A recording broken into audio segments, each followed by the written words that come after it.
Caso Comino Sas. Justificación y explicación. Un trabajador que cumple todos los requisitos para ser contratado en Colombia es vinculado mediante un contrato laboral a término indefinido en una empresa del sector de producción denominada Comino Sas. Al momento de la contratación, se solicitaron al trabajador las constancias de afiliación a la empresa promotora de salud, al fondo de pensiones, y se le informó que a qué aseguradora de riesgos laborales estaría afiliado. Durante el desarrollo y ejecución de su contrato, el trabajador comienza a experimentar ciertas dolencias, por lo que acude al médico de su EPS, quien determina que el trabajador padece de una enfermedad degenerativa que ha estado en evolución durante un tiempo considerable y se le concede la correspondiente incapacidad. La condición médica del trabajador se complica y, por lo tanto, no puede cumplir con sus labores contratadas. La EPS asume el pago de las incapacidades de manera regular y oportuna. Sin embargo, el empleador no desea continuar la relación laboral con dicho trabajador. En este sentido, la Oficina de Gestión Humana de la empresa envió una carta de despido al trabajador, justificando su decisión de la siguiente manera. 1. El despido es legal y justificado porque el trabajador ya presentaba la enfermedad antes de su ingreso a la empresa, como lo certificó el médico tratante de la EPS. 2. La enfermedad no se deriva de un origen laboral, sino de que tenía un origen común. Por lo tanto, dado que no fue adquirida como resultado de las funciones desempeñadas en la empresa, la compañía no está obligada a mantener ese contrato. 3. Es mejor que el trabajador se quede en casa recuperándose y que la empresa pueda utilizar esa vacante para otra persona. Lejos de lo que opina la empresa, es importante saber que, 1. El trabajador ya presentaba la enfermedad antes de ingresar a la empresa. 2. Debido a su estado de salud, el trabajador no está en condiciones de buscar otra oferta laboral. Y 3. La ley laboral protege a las personas en situación de incapacidad y discapacidad, independientemente del origen de dicha situación, sea laboral o sea común.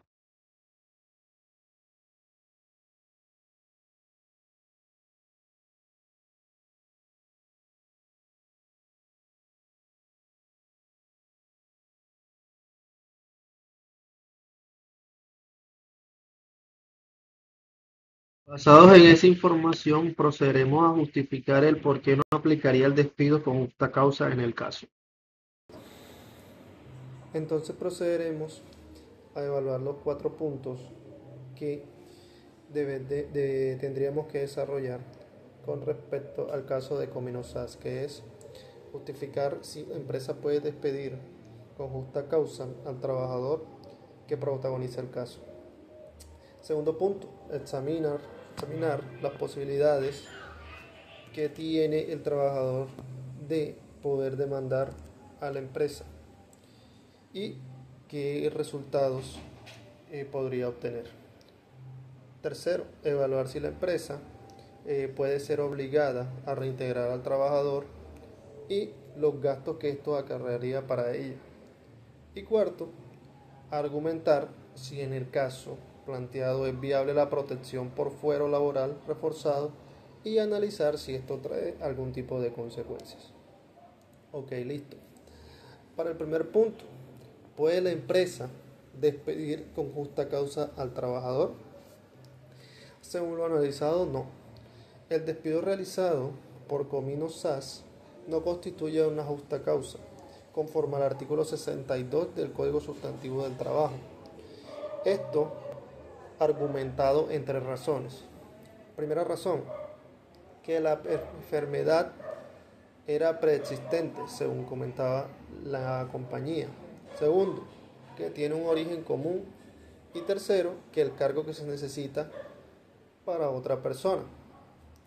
Ninguna de estas razones se encuentra prevista como justa causa en el artículo 62 del Código Sustantivo del Trabajador. Además, de acuerdo a la Ley 361 de 1997, en el artículo 26, y la jurisprudencia constitucional, el despido basado en la condición de salud o discapacidad del trabajador es ilegal y discriminatorio, salvo que exista alguna autorización previa del Ministerio de Trabajo. Por lo tanto, el despido es ineficaz.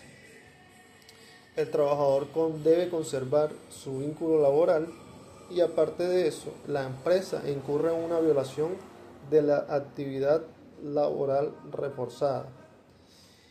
Es decir, para concluir este punto, la empresa no puede despedir con justa causa al trabajador. Hacerlo sin autorización constituye despido injusto y discriminatorio. Segundo, ¿qué posibilidades hay del trabajador para demandar a la empresa y qué posibles resultados se podrían dar? Listo.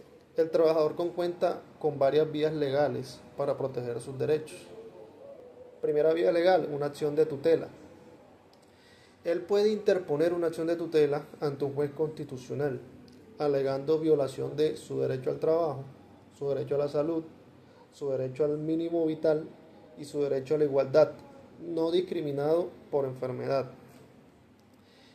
Lo que puede resultar si el juez da como procedente para el trabajador es que se dé un reintegro inmediato del mismo, los pagos de los salarios y las prestaciones dejadas de percibir en el tiempo que estuvo dentro del caso y una afiliación inmediata al sistema de seguridad social dentro de su EPS, su ARL, todo lo que cubre pues la seguridad social del trabajador.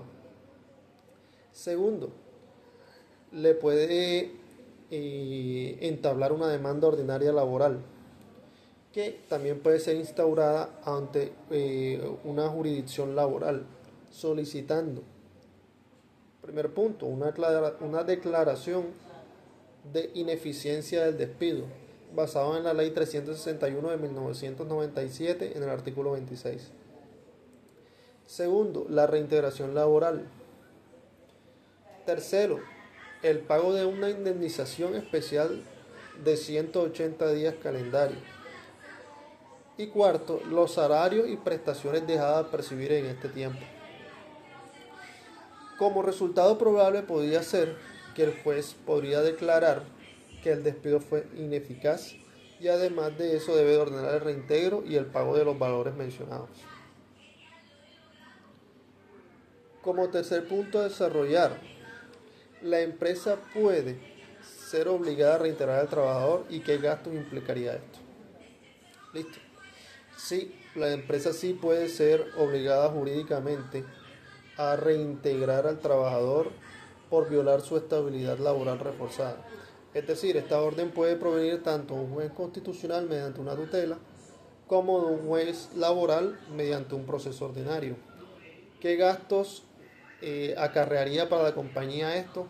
El pago de los salarios y las prestaciones desde la fecha del despido hasta el reintegro.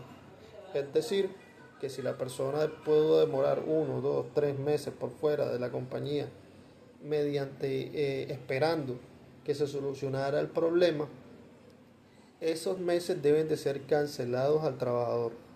Segundo, aporte a la seguridad social, salud, pensión, riesgos laborales, todo con retroactivo. Tercero, una indemnización de 180 días de salario por despido sin autorización, como mencioné anteriormente, basado en la ley 361 de 1997 en el artículo 26. Y cuarto, costos procesales y sanciones si el juez determina que hubo algún tipo de mala fe.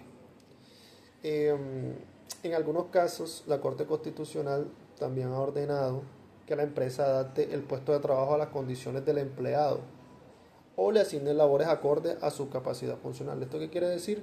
Que si una persona tiene algún tipo de discapacidad, la empresa debe acondicionar su puesto de trabajo como tal o en caso tal colocarle un trabajo basado basado a la capacidad que tenga el trabajador de poder desempeñar ese cargo. Y cuarto punto, es viable la protección por fuero laboral reforzado para el trabajador y qué consecuencias podría traerle a él. Listo. Entonces, sí, es totalmente viable. El trabajador del caso goza del fuero o estabilidad laboral reforzada porque presenta una condición de salud que limita su capacidad laboral. Aparte de eso, el empleador conocía su situación médica porque antes de hacerlo o antes de integrarlo a la compañía, él tuvo todos sus exámenes clínicos y todos los exámenes médicos y aún así lo contrató. Y tercero, fue despedido sin autorización del Ministerio de Trabajo. Como mencionamos anteriormente, solamente el Ministerio de Trabajo, mediante una autorización, es el que puede dar visto bueno para un despido de este tipo. Mediante la sentencia 049 de 2017 y otras decisiones de la Corte Constitucional, el fuero de estabilidad laboral reforzada no se limita a personas calificadas como discapacitadas, sino que protege a cualquier trabajador con afectación de salud que limite su capacidad de laborar. ¿Qué consecuencias puede traer del fuero? Que el despido sea sin autorización, o sea, al momento de ser sin autorización se denomina un despido ineficaz. La empresa debe de reintegrar al trabajador. Además de eso, la empresa debe de pagarle una indemnización especial por daños y perjuicios y por el tiempo que esté por fuera la persona. Y aparte de eso, puede enfrentar sanciones adicionales si se determina que hay discriminación laboral, como lo determina la ley 1618 del 2013 y la Convención sobre los Derechos de las Personas con Discapacidad. Entonces, para hacer una conclusión general de esto, se determina de que el despido no tiene una justa causa y que es un despido ineficaz, que las acciones del trabajador pueden ser manejadas mediante una tutela o una demanda laboral y que debe ser reintegrado y debe haber un pago retroactivo del tiempo que dejó de laborar la persona en la compañía. Es obligatorio el reintegro, y aparte de eso debe haber pago del salario, de los aportes y 180 días de indemnización para el trabajador. Y el fuero laboral reforzado aplica plenamente dentro del caso. Entonces debe haber una protección reforzada y sanciones por despido discriminatorio si en caso tal se llega a determinar así para la compañía. Esto en base a todo lo antes mencionado.